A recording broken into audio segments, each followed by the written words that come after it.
on drugs? I had to do it because it was demanded of the time. And whether you believe it or not, whether you have the statistics different from ours, the government, it has gone a long way to protect the people, especially the children. Successful po. Successful po ba ang war on drugs ninyo, Mr. Chair? Successful, ma'am. So how do you measure po yung success nung war on drugs? But because there is minimize yung drugs.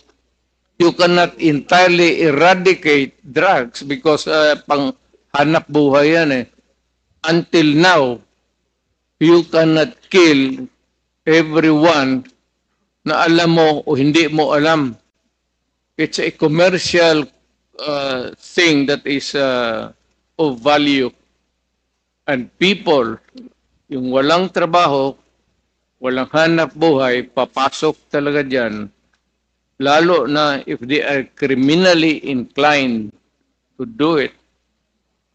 So, sabi nyo na eradicate ninyo, Mr. Chair, Mr. Duterte, yung problema sa war on drugs nung panahon ninyo. And then, you cannot Hindi. eradicate no Okay. country in this planet, even the United States, it's more of a problem to them than us.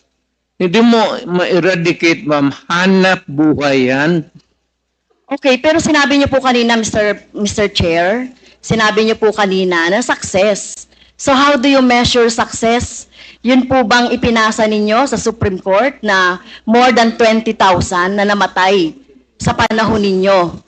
Yung extrajudicial killings na karamihan ay mga bata. So nandito nga kanina, no, Mr. Chair, Mr. Duterte, yung mga biktima, yung mga pamilya ng mga biktima, lalong-lalo na yung mga biktima na inosente, mga bata, no? Walang kinalaman sa droga, kagaya ng mga pinisent ng mga nanay dito.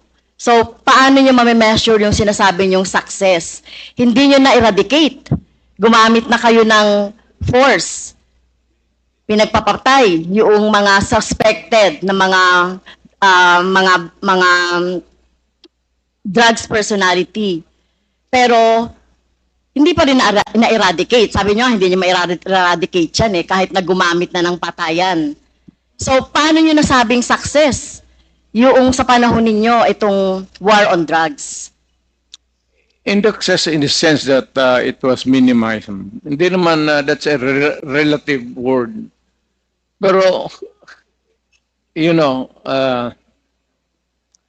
I cannot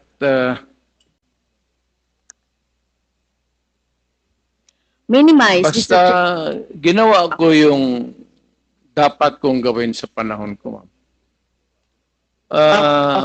Whether it is really acceptable to all or none at all, ginawa ko yung dapat gawin ko as president at that time. Now, if you are asking for accountability, then if you can, I said, ina-admit ako naman, file the case, and I will go to jail willingly if you can prove the case, because this is a democratic country and there is a democratic process. Even for criminals and even for a president or mayor who committed a wrong in the campaign against the drug menace of this country. Okay, so sa tingin ko po, Mr. Chair, hindi kayo naging success, no? Sa dami ng napatay na biktima ng EJK, hindi yon, no? Hindi yon yung makikita natin na na-minimize na talaga yung droga. In fact, tama ba to, Mr. Chair, na wala namang mga big fish na nahuli during your time? So, pwede man magbanggit, Mr. Chair, si Mr. Duterte, na mga big fish, yung mga drug lord, mga nagmamanufacture ng droga during the time? Kasi ang nakita lang natin ay bloody, no? Dugo ng ating mga maliliit, mga mahihirap na mga mamamayan. Pwede ka bang magbanggit, Mr. Chair, si Mr. Duterte, ng na drug lord o malalaking smuggler ng droga na napatay or nahuli or napakulong sa panahon mo? Ma'am, magtanong ako. Mr. Chair, ako po yung nagtatanong. Point of order. Hindi, teka muna. Pwede pong sasagutin na lang ng resource person. Mali yung tanong mo eh. So, Mr. Chair, bakit mali po yung tanong ko? Ang tinatanong ko lang po, may nahuli ba kayo na malaking kriminal, mga drug lords, mga nagmamanufacture ng droga sa panahon niyo po?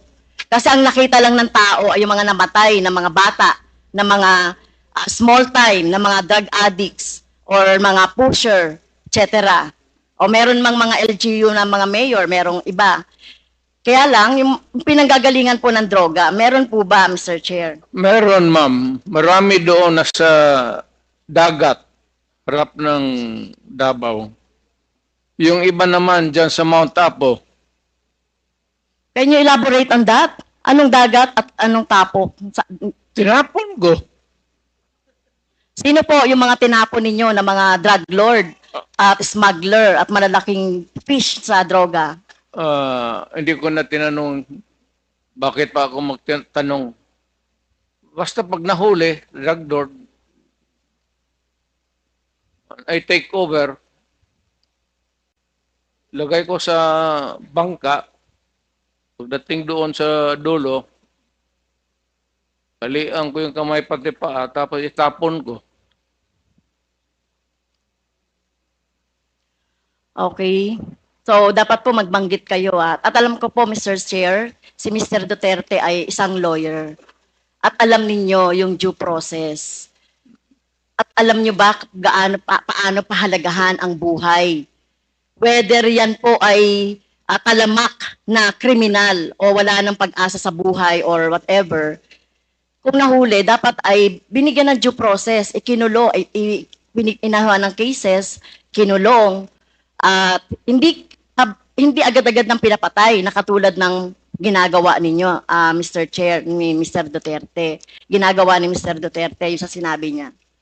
Ma'am, ang preso kasi ma'am sa amin is only good for 40, 50. Minsan umaabot na kasi ng 80, 100. Overcrowded na. So, yung iba, itatapon mo na lang para medyo maluwang. Well, excuse me sa mga audience, no? Siguro may kakampi dito si Mr. Duterte. Hindi po nakakatawa yon. Hindi ako nagpapatawa, ma'am. Pero hindi po kami natatawa. Mr. Chair, wag mong gawing katatawanan Hindi ang na. hearing na ito. Sinasabi ko sa iyo. Well, naging presidente ka, Mr. Chair. Correct. Pero dapat alam niyo po yung due process at pagpapahalaga sa buhay. Hindi yung ganyan. Sino bang may kasalanan? Bakit po congested ang ating mga kulungan? 'Di ba? Bakit po sinasabi ninyo hanap buhay ng ibang mga tao yung droga?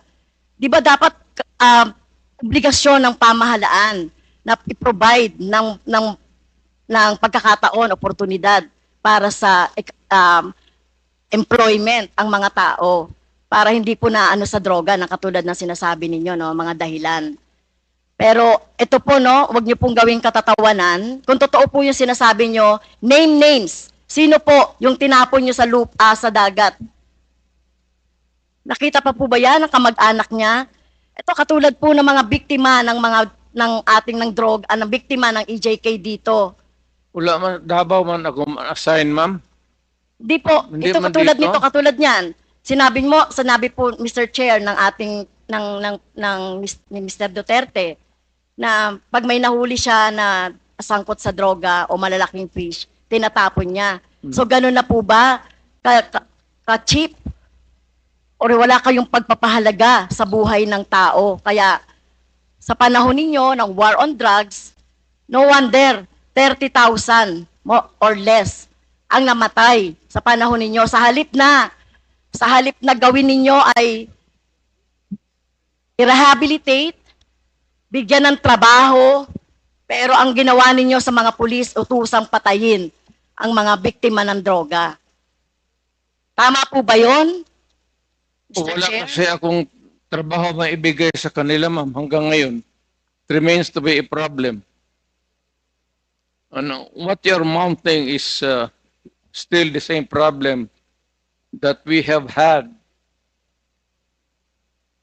for all these years. Hanggang ngayon, nandiyan pa rin yung droga. Hindi yun imam tatapos. Hanap buhay nga. Pero hindi po siguro katulad nyo, no? At ito ay magsisilbing lesson, Mr. Chair, kay Mr. Duterte, no? At sa mga susunod na mga mamumuno sa ating bayan. Hindi po solusyon ang pagpatay, no? Kung walang mga hanap buhay, bigyan ng hanap buhay. Pagsikapan, dito nga, di ba? Ginagawa nga natin ng buong makakaya natin para bigyan ng kahit papaano ay tulong yung ating mga mamamayan. So hindi po ito dapat patayin, no? So mukhang mali po yung line of thinking Hindi dapat, ma'am. Pero kung talagang, Mr. Duterte. if the situation calls for it, I will not hesitate. And the police should not hesitate. Especially facing a criminal who is also going to kill you pag hinuli mo. Dapat patayin mo talaga. At ayaw kong makita na buhayan kasi gagamutin mo pa sa ospital, magastos pa ang gobyerno, tapos tapon mo doon sa prisuhan, pakakainin mo pa. Tapusin mo na. That is my philosophy. And I don't believe in you, If Mr. you do Mr. not Chair. like if you do not like my ideology, fine. That's mine. Bahala ka na sa buhay mo kung ano yun. Opo. At bahala na rin po yung yung justisya, no, yung batas sa inyo po, whether dito sa bansa or sa ibang bansa po. Naging presidente Pero kung ako. ganyan po yung, Mr. Chair, kung ganyan ang line of thinking ni Mr. Duterte, na walang ganyan niya ituring ang mga mamamayan, na kapag hindi niya mabigyan ng hanap buhay, nagdroga yan, patayin na lang. So what kind of thinking of that, Mr. Chair? Right thinking. That's yours. What else can you think of? It's the right thinking. I don't believe in you. Okay, next, Mr. I'm not Chair. asking you to believe in me. Okay, fine. Far from it. Fine, Mr. Chair. In same Senate hearing, Mr. Chair, Mr. Duterte said, encourage the criminals to fight. Encourage them to draw their guns. Yan ang instructions ko.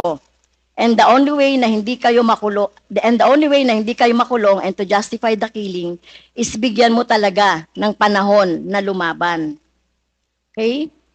So, madalas po, Mr. Chair, nababanggit dito, self-defense ng mga pulis, yung ginagawa nilang pagbaril o pagpatay sa mga biktima ng or yung mga hinuhuli nila at pinapatay nila. So, as a lawyer, Mr. Chair, tanungin ko si Mr. Duterte, ano po ba yung elements of self-defense? When your life is placed in danger, whether as a civilian or a police, you have the right to defend. And if your life is in danger, kill the idiot in front of you, or you will die as an idiot. At yung criminal, malayang but have the satisfaction of doing his thing. Okay. Yun po ba, as a lawyer, yun po yung inyong alam tungkol doon sa elements ng self-defense? I, that, ibang ano ma'am, performance of duty, yung self-defense, elements of self-defense, kasali yan doon sa, it also at favors the policeman or soldier. Isa lang ang standard niyan, ma'am.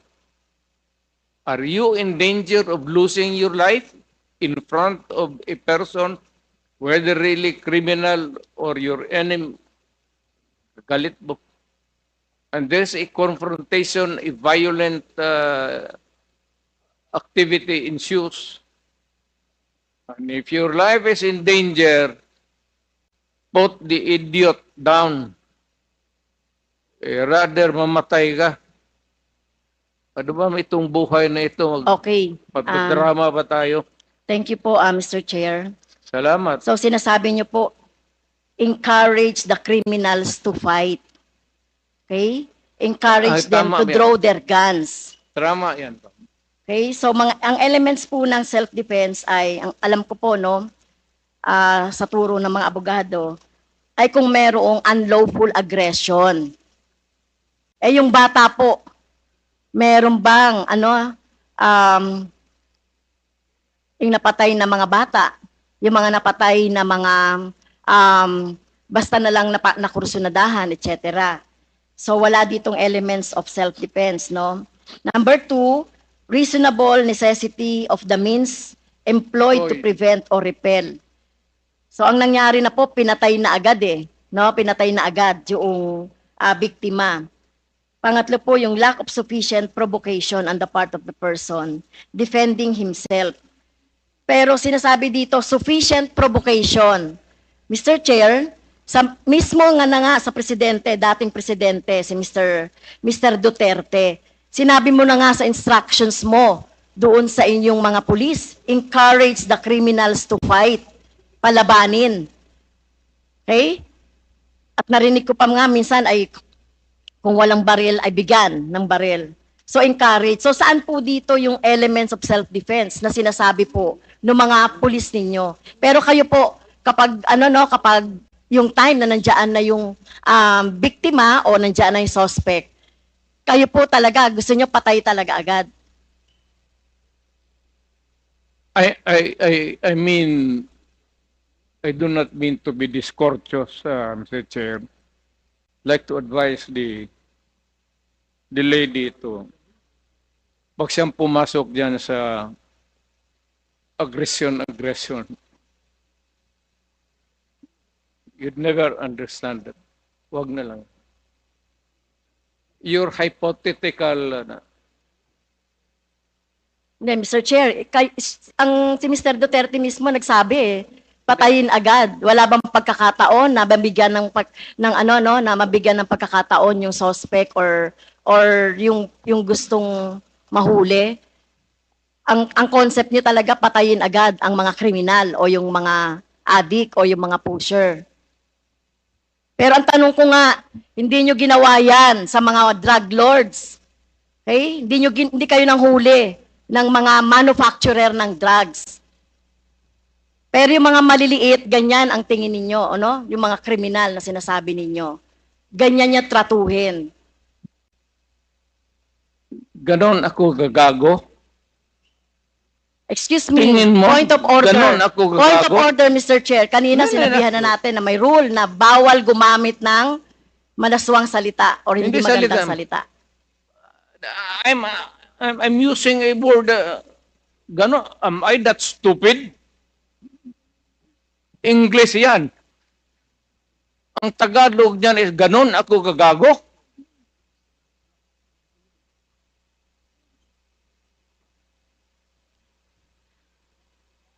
Abogado ako, fiscal ako, ganon ako gagago. Tama kayo, Mr. Chair, tama po si Mr. Duterte, abogado kayo. Pero alam ko, pag abogado, dapat alam niyo po yung due process of law. Alam niyo pong igalang ang karapatan at buhay ng tao, Mr. Chair. Huwag ka bang barurong, ma'am? You do not know me from Adam. Basta na lang na anong narinig ninyo yung that's is Okay. You have 3 minutes Okay. left, Congresswoman Castro.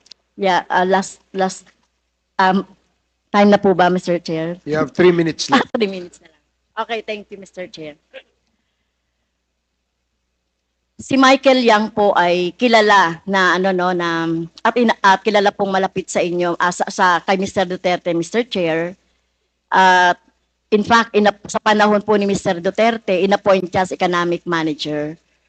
So, dito po, Mr. Chair, nababanggit no sa mga resource persons natin yung papel ni Mr. Yang, Michael Yang, sa droga, no, sa kalakalan, sa droga.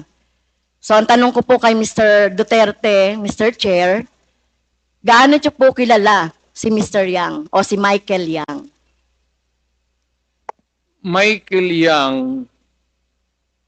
is an owner of a big department store in Davao City. Nag-irate yan, ako ang nag-cut ng ribbon sa department store niya. And every businessman, whether ang background mo hindi kung saan ka galing impyerno, if you want to have a picture with me, I will gladly oblige you. Even the criminals. Alam mo, do not confuse your, just because they are Chinese and they suspect you. Michael Yang is out there. He has not been arrested. Wala namang dossier na pinapakita sa akin. Eh kung mayroon ako na ang pumatay, hindi na kailangan ang pulis. Ako na mismo ang... Kung may ebidensya po tayo na involved siya sa droga, papatayin niyo rin po si Oo. Michael Yang? Ako. Maniwala ka. Kung may mga ebidensya po, Oo. papatayin niyo? Sasama, tawagan kita, kasama. Hindi po. Ayokong maging... Samahin kita. Ayoko pong maging katulad Ikaw ninyo, yung no? At ayokong masama witness. doon sa patayan. You will So, be hindi a po. witness to a murder. Hindi ko po gagawin yon, Mr. Chair, no? Sumama kay Mr. Duterte para pumatay. Yan ang problema mo. Okay. So, yun nga po, no, yun pong mga malalaking drug lords katulad ni Michael Yang na sinasabi. Pero hindi nyo po alam na involved sa droga si Michael Yang, Mr. Duterte, Mr. Chair. Mas marunong ako sa iyo, ma'am. Hindi talaga involved yan. Magtanong ka ng involved. pulis ngayon. Kaya nga. Magsama tayo sa NICA. Sama tayo sa NBI. Ngayon, pagkatapos nito, kung may makasabi sa iyo na isang ahente na involved yan, yan lang ang suspitsa nila kasi pagka-in-check, yan, pag sama-sama ng... Hindi po. Ganun yan I ang beg to may- disagree, Mr. Chair. Tayo po nirerespeto po natin ang citizenship. Tayo po marami pong mga hindi po tayo against sa mga in-check. No, Hindi that po is tayo a against characterization. sa mga sinasabi nating Chinese. Lalo na kung Chinese Filipino 'yan na wala namang ginagawang krimen dito sa ating bansa. Kaya ang tinutukoy lang po natin yung mga involved sa krimen na mga nababanggit po no dito sa ating hearing ng Quadcom. So, sana po no nung panahon ninyo po dapat ang ikinulong at kung yung pinapatay instead ng mga mahihirap ay yung mga drug lords. Kaso wala kayong nahuling drug lords sa panahon ninyo. Si Michael Kaya- Yang nandito pa. Hindi pa hinuli. At bakit siya hindi nahuli? Anong ginagawa na itong magkagong pulis pati? Alam niyo po ba kung nasaan si Michael Yang? Nasa Davao, either dito, nasa Davao. May malaking tindahan yan. Negosyante yan. Lahat Okay. ng negosyante na Chinese, natural born dito sa Pilipinas o from China, pagka dumikit sa akin yan, politiko ako, ma'am. Para sa akin, buto. At contribution sa eleksyon. Pera. Kailangan mo sa eleksyon, pera. Prangka-prangkahan tayo. Boto pati pera. Kung may maglapit sa amin na ganon, at wala namang ebidensya na nagkakalat sa harap mo, pero ako, pagka sigurado ako na ganon kayang sinasabi mo ngayon, ako mismo ang gogorgor sa tao na yan. Okay. Wala akong pasensya dyan sa mga ganon.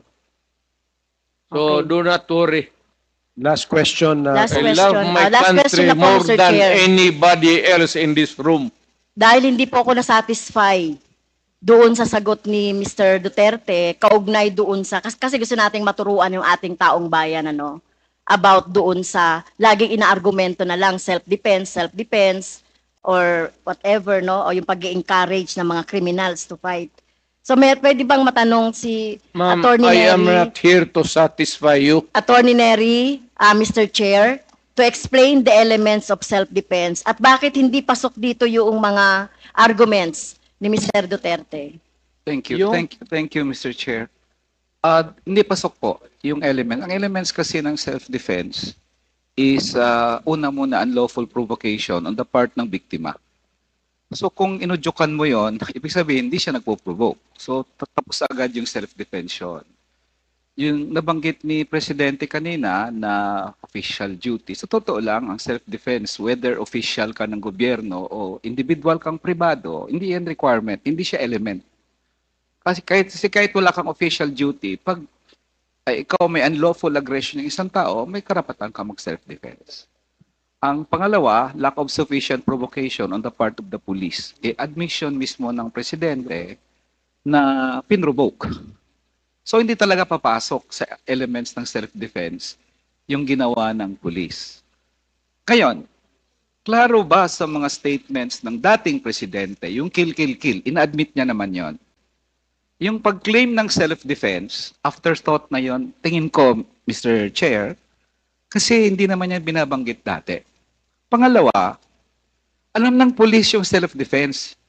Parang may kausap kang command conference tapos, oy, pag nanlaban, tirahin nyo ha. No, all the policemen knew about that. That's not the issue. Ang context ng issue, Mr. Chair, sa Quadcom hearing, and in fact sa Senate, yung issue talagang right in the minds of everybody is hindi nanlaban. Wala namang wala namang nagdedebate dito na pag ang police ba ititreten, may karapatan ba siyang manlaban? Walang ganong debate dito. Wala sa discourse yan sa buong bansa. Nobody is saying na nanlaban na, may karapatan ka ba na birahin o hindi. Everybody knows that. Pero ang issue dito na ina-avoid ng kapulisan for a long time at ng administrasyon ni President Duterte, yung issue ng hindi talaga nanlaban. And in fact, we have some photos, if the COMSEC can show it, to prove that point, Mr. Chair, na hindi nanlaban. So nagtaka ako sa mga ilang general nung unang panahon, na palagi lang sinasabi, kung tinitreten ka, that was not the issue. I'd like to clarify it once for all. All these families, the victims, yung mga nanay na namatayan ng anak, namatayan ng asawa, namatayan ng tatay, ang sinasabi nila, lumuluhod na po. Nagmamakaawa na. So the issue na threat, hindi. Pero very frank naman ang dating presidente kanina, ina-admit niya naman na hindi naman nanlaban, di ba? So may na-admit siya, tinatapon na lang sa dagat. So all these things naman shows na the issue of self-defense is not really an issue here. So the answer of the president as to the elements of the crime of self-defense is not on point, to say the least. And in fact, parang magkakaproblema ngayon ang mga pulis sa RTC kung saan sila kinakasuhan because the element of self-defense was already taken away. Okay. Thank you, Mr. Chair. The issue was Thank you, not Mr. raised Chair. by me. Sumasa I was just responding